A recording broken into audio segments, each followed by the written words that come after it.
late for my mole removal appointment. I'm getting ready to go in.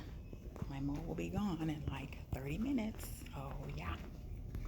So we just did the excision of the lesion. This is what it looks like. And yeah. The procedure's over. This is the dressing, covering. I don't think I'm going to go to work looking like this. I think I need the weekend. So I'm actually going to call in sick tomorrow. And I'll just show up to work on next Monday. So this worked out perfectly. I might go to the studio because I have extra birthday cake that I don't want to waste. But yeah, I'm not going to go to work with this on my face. I don't mind going to the studio. That's something different. But I'm not going to work with this on. I got to go get some flesh tone band-aids. I don't know if they're going to be flesh tone dark like me. If I found some flesh tone band-aids, then I would consider going to work. But I think they said that the left side of my face, there might be bruising up under here. So I don't want to go any place looking like I got a black eye. So I'm going to probably just go home and stay there. Give me a chance to clean up my apartment or do laundry. That's a great idea, actually. So they did say that they were going to send the tissue to a pathology lab, so I will see the pathology report, I guess in maybe 2 weeks or so. I have a follow-up appointment next Tuesday, and I will make sure that I get to that appointment. I did forget to address how I feel. I think, even though I wanted to do this procedure because the mole, well, I thought it was a mole. Like I said, I thought it was a mole, but I learned it was a wart. And yeah, so how I felt, I guess I felt as if I was nervous I got nervous because the shit got real, basically, whenever there was the injection of the numbing medicine. That's whenever it got real for me. Like, oh shit, we're about to get rid of this thing on my face. That's whenever it became real. And that's whenever I was like, oh no, and I felt like I was gonna cry. But I had already made up in my mind that I was gonna do this procedure and that I wanted to do the procedure. Because one thing that I am learning in this season of my life is that whenever I am unsure about something, it means that I shouldn't do it. But whenever I'm sure about something, that means I should move forward. So I was sure about the procedure and that I wanted to go through with it. So I was okay standing on that. I didn't waver. So whenever they talked about scarring, I was just like, scarring? What do you mean scarring? So I think that kind of, well, it didn't make me nervous. Well, it did. It made me be apprehensive, but I still wanted to move forward with it because, anytime you do anything, or anytime you break the skin, there is going to be a scar. Yeah, anytime you break the skin, there's going to be a scar. So whenever we rationalize that, it's like, oh yeah, duh, Mia. But it's like, okay, would you rather have just a small scar, or would you rather have a lesion growing on your face that might get bigger and bigger?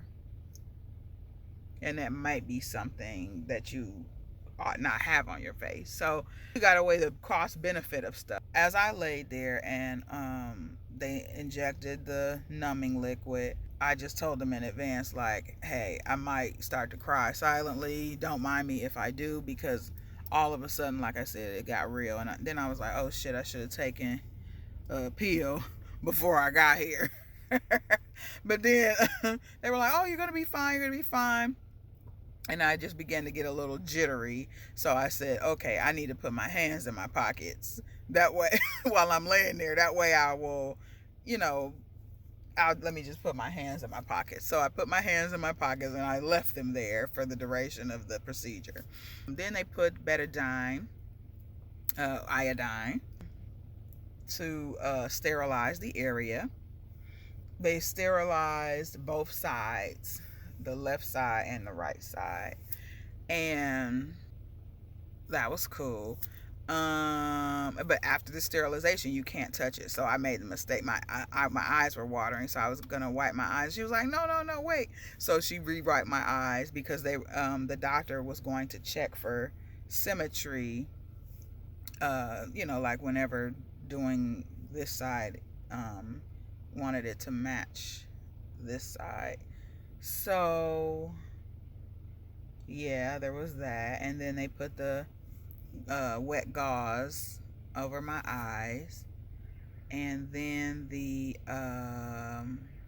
let's see, they did the wet gauze over my eye. Then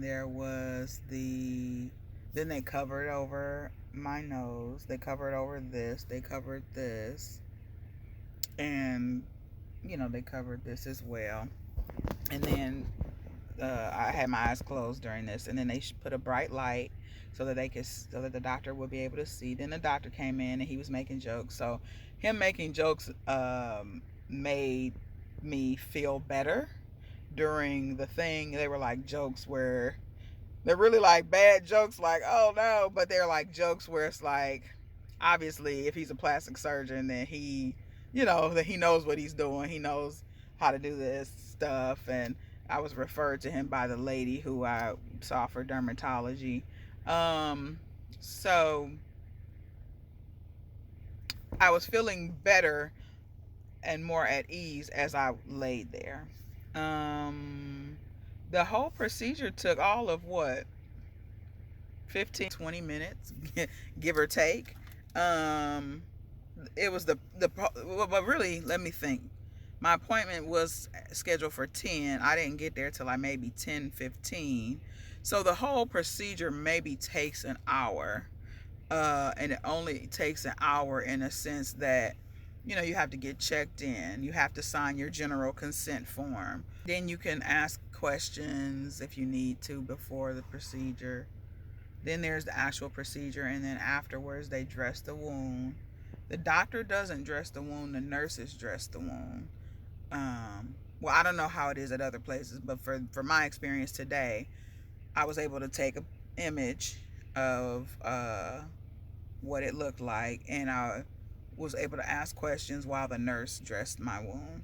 And then there was a medical assistant as well in the room during the procedure. They also put this cold grounding pad on my legs. I don't know what that was for. I think she says it was something about cauterization. If I don't know. I don't know what that was for. Somebody put in the comments, but I don't really know what that was for.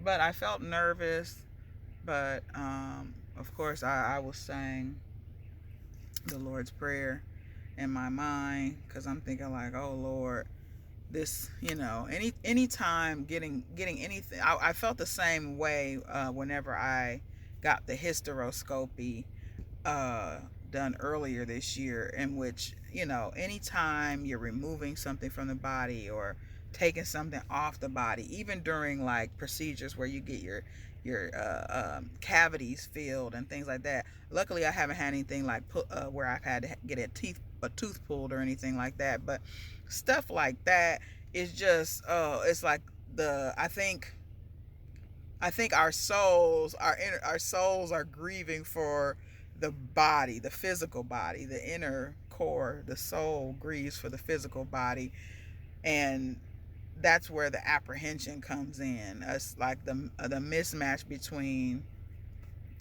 the body and soul, because the soul wants to be whole, the body wants to be whole as well. So if the body is not whole anymore, the soul grieves, and that's where we get the anxiety, that's where we get the stress, that's where we get the stuff.